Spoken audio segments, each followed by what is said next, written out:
రాష్ట్ర అధికార ప్రతినిధి, ఆవిడతో మాట్లాడదాం. అరుణ్ గారు నమస్తే అండి. నమస్తే సార్, మీకు ప్యానెల్లో ఉన్న పెద్దకి వీక్షకులకి నమస్కారం. అరుణ్ గారు, ముందుగా ప్యానెల్లో ఉన్న వాళ్ళందరికీ కూడా ఉపాధ్యాయ దినోత్సవ శుభాకాంక్షలు. అంటే ముందు మీకు చెప్పాల్సి వస్తుందంటే, ఉపాధ్యాయ దినోత్సవ సందర్భంగా మీ పవన్ కళ్యాణ్ గారు కొన్ని పిఠాపురంలో అభివృద్ధి కార్యక్రమాలు చేస్తున్నారు. దాని గురించి చెప్పి మీరు డిబేట్లోకి వెళ్ళండి. ఇప్పటి వరకు జరిగినటువంటి సంభాషణ విన్నాను కాబట్టి నేను ఒక విషయం చెప్పాలనుకుంటున్నాను. చెప్పండి. ఈ రోజు చెప్పినటువంటి కంటెంట్ టాపిక్ ఏంటి అంటే, పులివెందుల ఎమ్మెల్యేకి పిఠాపురం ఎమ్మెల్యేకి మధ్య వ్యత్యాసం. ఇది అండర్లైన్ చేసుకోండి ఫస్ట్. మా తాతలు ఎప్పుడో నేతలు తిన్నారు, మేము వాళ్ళ మూతులు నాకుతాము అంటే ప్రజాస్వామ్యంలో అది చల్లదు. ఎప్పుడో జగన్మోహన్ రెడ్డి సీఎం గా చేశారు అని చెప్పేసి ఇవాళ అదే స్ట్రాటజీని ఏపీలో ఫాలో అవుతాయి. ఇవాళ మేము జగన్మే అని ఫీల్ అవుతాము అని చెప్పేసి అంటే అది వైసీపీ కండువా కింద ఉన్న వాళ్ళకి యాక్సెప్టెడ్, వాళ్ళు ఏం మాట్లాడుకున్నా సరే. బట్ విశ్లేషకులుగా వచ్చి ఈ టైప్ ఆఫ్ విశ్లేషణ చేయడం అనేది నాకు నార్మల్, అంటే జనసేన నార్మల్ పర్సన్ గా కూడా యాక్సెప్టబుల్ గా అనిపించలేదు, ఎందుకని తెలియదు. అందుకే చెప్పాలనిపించి చెప్పాను. రెండోది, మీరు అడిగిన దానికి ఇప్పుడు చెప్తాను ఆన్సర్.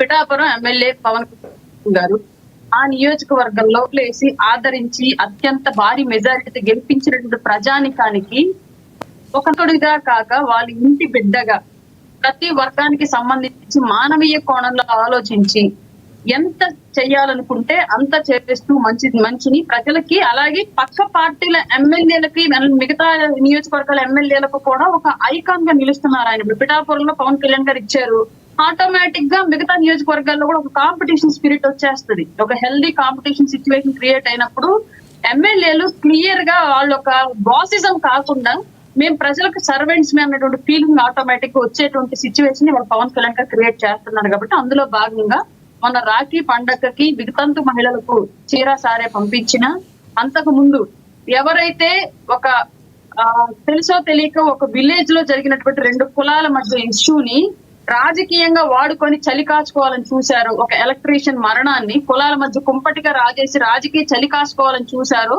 ఆ వాళ్లకు కూడా చెప్పుతో కొట్టినట్టుగా సమాధానం చెప్తూ ఆయన నియోజకవర్గం వ్యాప్తిగా ఉన్నటువంటి ఎలక్ట్రీషియన్స్ కి సేఫ్టీ కిట్లు, ఒక్కొక్క కిట్టు దాదాపుగా 25,000 రూపాయలు వాల్యూ చేసేటువంటి ఒక్కొక్క కిట్ని ఆయన సొంత డబ్బులతోటి కొని మరి ఆ నియోజకవర్గంలో ఉన్నటువంటి ఎలక్ట్రిసిటీ రక్షణ కవచం లాగా వాళ్ళ వృత్తికి ఎలాంటి ఆటంకం కలగకుండా చేస్తున్నలాగా ఇచ్చినటువంటి వ్యక్తి పవన్ కళ్యాణ్ గారు.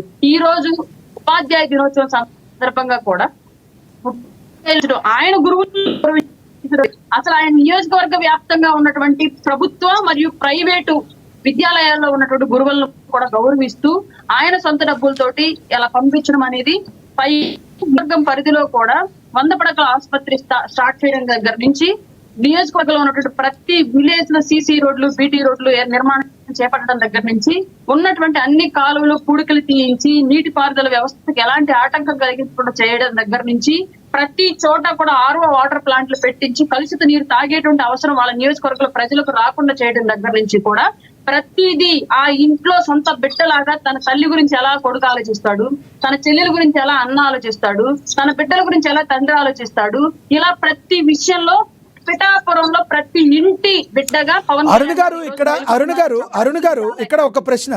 ఇప్పుడు ఎవరి నియోజకవర్గాన్ని వాళ్ళు డెవలప్ చేసుకుంటారు.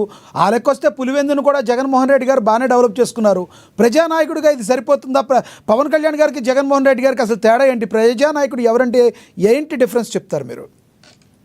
సార్, ఇక్కడ క్లియర్ గా ప్రజానాయకుడు ఎవరు అనేది